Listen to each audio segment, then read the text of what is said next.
어떤 부정적인 전망이 나오는 상황이잖아요. 그렇다 보니 이런 기금 고갈 문제를 어떻게 해결할 것이냐라는 그런 문제의식도 같이 나오는 거죠. 실제 미국에서는 증여상속세가 없어졌다라는 그런 평가를 받기도 했었는데 이것도 연장하겠다라는 그런 얘기고요. 이런 내용을 최근 공화당 의원들과의 만찬 자리에서 발표했다고 하니 굉장히 큰 상징적인 의미가 있지 않을까 싶은데요. 도널드 트럼프 대통령이요 최근 잠재적인 세금 감면 방안에 대한 개요를 발표했습니다. 최근 뉴스인데요. 2월 6일이었습니다. 공화당 의원들과의 회의에서요. 세금 개혁에 대한 우선순위를 제시했습니다. 이 회의에서요. 6가지 주요 카테고리의 세금 개혁 방안을 제안했는데요. 굉장히 큰 영향을 미칠 수 있어요. 이게 지금 보시는 분들 상당한 금액의 절세 효과를 가져올 수도 있으니까요. 꼭 유념해서 살펴보시면 좋을 것 같습니다. 지난 10년 내 가장 큰 세금 조정 또는 감면이 되지 않을까 싶기도 한데요. 그 내용 한번 살펴보겠습니다. 들어가기 전에요. 이 채널 미국 법, 미국 세법 그리고 파이낸셜 플래닝에 대한 전문적인 정보 쉽게 이해할 수 있도록 제공하고 있습니다. 이 영상뿐만 아니라 더 많은 유익한 컨텐츠 앞으로도 계속 올리니까요. 놓치지 않으시기 바라고요. 그러기 위해 지금 안 누르셨다면 꼭 구독 그리고 좋아요 누르시기를 부탁드립니다. 평균적으로 좋아요가 한 10에서 15%인데요. 꼭 20% 이상 될 수 있도록 도와주시기 바랍니다. 먼저 배경 설명을 하자면요. 트럼프 정부 1기요. 이때 굉장히 큰 규모의 감세법이 있었어요. 2017년 통과시켰던 Tax Cuts and Jobs Act라고 하는 거였는데요. 이건 거의 모든 소득 계층에서요. 세율을 낮추고요. 법인 세율도 낮추고요. 또 self-employed, 자영업자들에 대해서도 굉장히 유리한 혜택을 제공했었거든요. 굉장히 큰 당시로서는 레디컬한 그런 변화이다 보니 이걸 한시법으로 했었어요. 이걸 영구법으로 했다가는 정치적인 어떤 그런 긴장감이 너무나 심해지는 그런 상황이었었거든요. 그래서 차선책으로서 2017년도에 개정을 하지만 이걸 25년에 선셋 룰이라고 하죠. 그래서 이 말은 지금 현행 법이지만요. 금년에 만료가 된다는 거죠. 별다른 조치가 없다면. 그런데 이제 이 트럼프 대통령이요. 이번 그 공화당 의원들과의 만남에서 이에 대한 어떤 개정 방안에 대한 의견을 제시했다는 거죠. 만료 시점을 앞두고 다시 한번 세법을 조정하겠다는 그런 움직임이라는 거겠죠. 그래서 월스트리트저널과 관련 어떤 언론들이 발표한 내용들을 따르면요. 다음에 6가지를 언급하고 있습니다.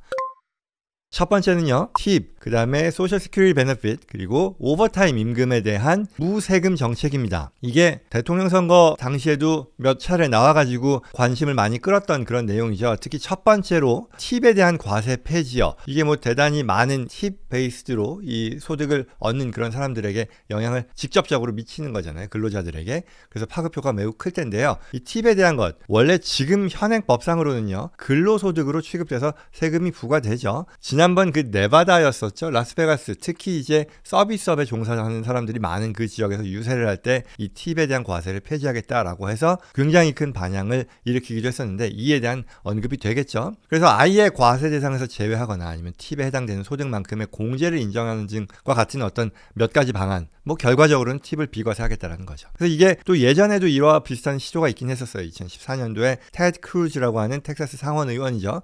이 제안했던 법안에서도요. 한 $5,000까지에 대해서는 팁으로 받은 급여에 대해서 공제를 받을 수 있게 해준다. 사실은 이게 정확하게는 세금 공제를 또 제공해준다라는 그런 방식이었었는데 아무튼 당시에 이 제안이요. 팁을 받지 않은 근로자들과의 어떤 형평성 문제를 제기할 수 있다라는 그런 문제의식으로 인해 이걸 통과시키진 못했었던 거죠. 그리고 또 문제는 형평성도 있지만 앞으로는 이게 소득 방식, 소득을 인식하는 방식에 있어서 어떤 좀 구조적인 문제로 이어질 수도 있다. 예컨대 자영업자들이요. 원래 기본 소득, 말하자면 사업 소득으로 받을 것을 일반 소득이 아닌 팁 소득의 형태로 컨버트함으로써 바꿈으로써 탈세를 시도할 수도 있겠다는 그런 문제점이 있다라는 거잖아요. 그래서 이런 부분들로 인해 쉽지 않았는데 어떤 그 개선 방향에 대한 언급을 했다라는 거죠.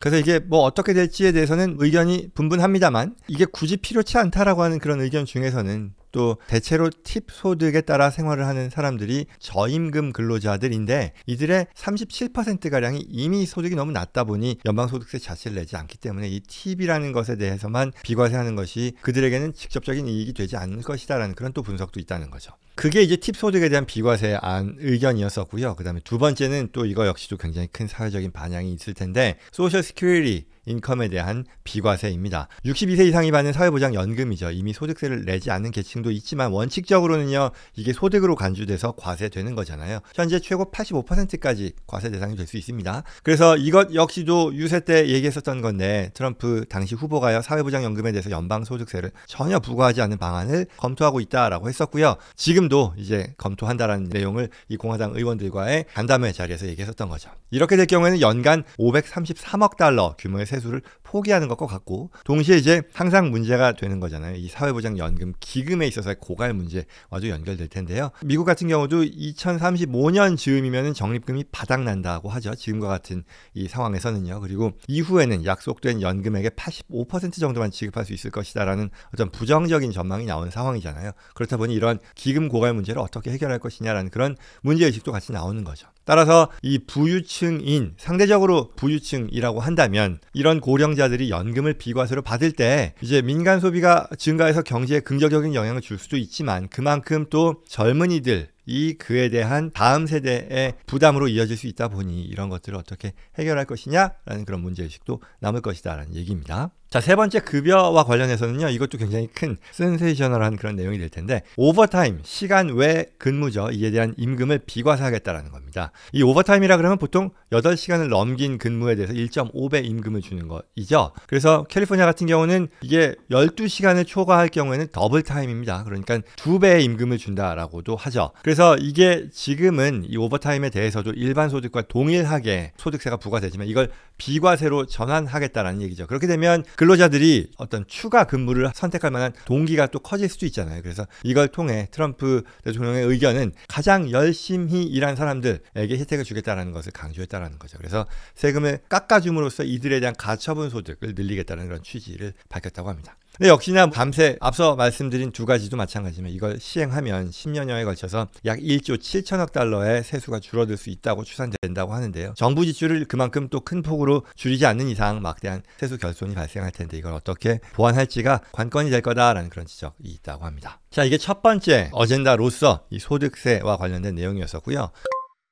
두 번째는 앞서 말씀드렸던 그 2017년에 개정되었던 세법을 갱신할 것이다라는 그런 의견입니다. 이게 뭐였었나 한번 좀만 볼게요. 그러면 2017년도 때요, 원래는요 개인 소득세, 개인 연방 소득세 최고 세율이 39.6%였었는데요. 이게 37%로 낮아졌었던 거거든요. 이게 계속해서 이어진다는 얘기고요. 그 다음에 또 자영업자나 LLC다, 뭐 S코퍼레이션과 같은 패스트루 엔터티들이 있어요. 이들에 대해서는 벌어들이는 과세소득의 20%를 추가로 공제받을 수 있게, 이걸 이제 Qualified Business Income Deduction이라고 하는데, 이 제도도 끝나는 거였었거든요. 근데 요것도 연장해 줄 것이다 라는 그런 얘기를 한 거고요. 그리고 또 여러분들이 어쩌면 알고 계신 내용이겠습니다만, 증여 상속세에 있어서의 라이프타임 익셈션이라는 게 있었죠. 원래는 이 규모가요 한 500만 불, 600만 불 이런 선이었었는데 개인당 이게 1100만 불로 늘어나고요. 지금 현재는 거의 1400만 불에 달하는 그런 라이프타임 익셈션. 결국 그 말은 한 명이 세상을 떠날 때까지 누적된 증여 그리고 세상을 떠난 후의 상속 대상 자산액이 1400만 불을 넘지 않는다 그러면 실질적으로 이에 대한 증여 상속세를 부담하지 않는다라는 거니까, 사실 1400만 불이 넘는 자산을 갖고 있는 사람들이 사실 일반적으로는 많지 않잖아요. 그렇다 보니 실제 미국에서는 증여상속세가 없어졌다라는 그런 평가를 받기도 했었는데, 이것도 연장하겠다라는 그런 얘기고요. 그리고 또 보너스 감가상각이라고 하는 게 있어요. 이건 뭐냐면 우리가 고정자산, 유형자산을 샀을 때 이걸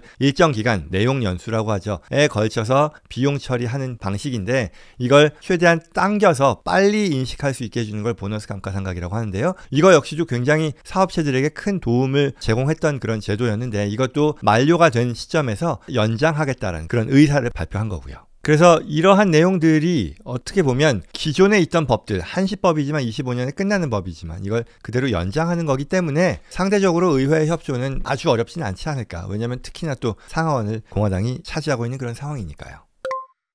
자, 그 다음에 세 번째로 또 주목할 만한 게 뭐냐면 스테이트 앤 로컬 텍스예요. 주, 지방세에 있어서 우리가 공제받는 한도를 늘려주는 그런 방식을 말합니다.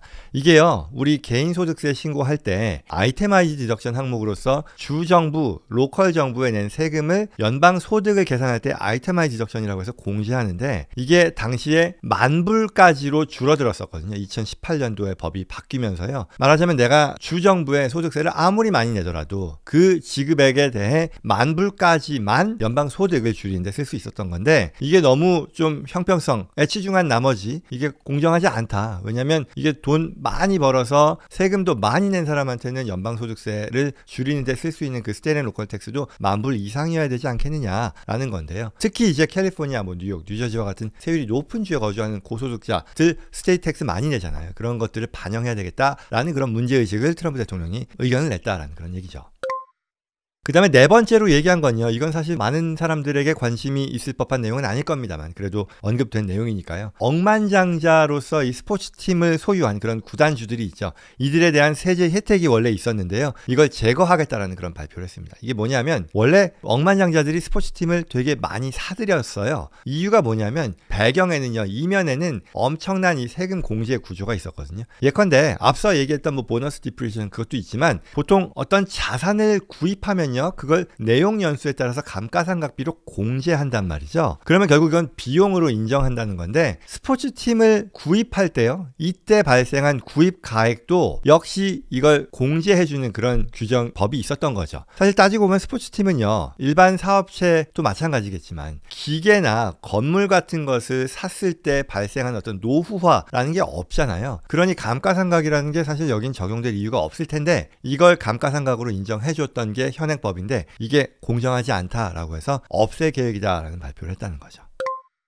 다섯 번째는요, carried interest에 대한 어떤 루폴을 없애겠다라는 것도 발표했는데요. 이거 역시도 뭐 일반적이진 않지만 그래도 이해하실 법한 내용일 것 같은데 뭐냐 하면 이 carried interest라는 게 좀 어렵게 들리긴 하겠습니다만 private equity, 뭐 사모펀드요, 그리고 벤처 캐피털, 그 다음에 헤지펀드 매니저들이 그들의 어떤 벌어들이는 수입에 대해서요, 실제로는 이들이 일한 것에 대한 대가로 얻는 수익이기 때문에 일반 소득세율에 적용을 받아야 하는데 이걸 투자 수익, 우리가 보통 투자에 대한 장기 자본이익 캐피털 게인 텍스는 20%로 더 낮잖아요. 일반 소득세율은 최대 37%까지 되는데 그래서 이런 그 사모펀드, 벤처 캐피탈, 뭐 헤지펀드 매니저들이 그들의 소득의 일부 또는 굉장히 큰 부분을 이러한 장기 자본이익, 롱텀 캐피털 게인으로 더 유리하게 이 세율에 적용을 받게 하는 그런 규정이 있었는데 이것도 없애겠다라는 그런 얘기를 하는 거죠.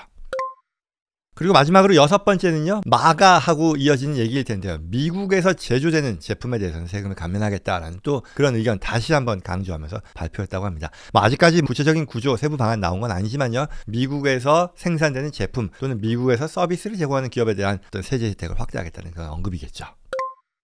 자, 이런 내용을 최근 공화당 의원들과의 만찬 자리에서 발표했다고 하니 굉장히 큰 어떤 상징적인 의미가 있지 않을까 싶은데요. 이러한 제안들이요. 아직까지는 당연히 뭐 공식 제안이 아니고요. 초안이겠죠. 실제로 법이 되려면 뭐 여러 단계를 거쳐야 합니다. 일단 뭐 하원에서 발의가 될 것이고요. 그러면 이러한 세부 내용이 심사 토론되고 하원 전체 표결로 가결이 돼야 되겠죠. 그 다음에 이제 상원으로 올라가면 마찬가지로 상원에서 표결로 가결해야만 법안이 계속 나갈 것이고요. 그걸 토대로 대통령 서명을 하게 되면 최종적인 법으로 확정이 되겠죠. 그래서 현 시점에서는 뭐 앞서 잠깐 말씀드린 것처럼 상하원 모두 공화당이 다수당을 점하고 있으니까요. 그런 면에서는 조금 더 수월하지 않을까 싶긴 합니다만 그럼에도 의회의 어떤 논의 단계를 거치면서 여론에 수렴되는 그런 방안으로 확정이 되겠죠.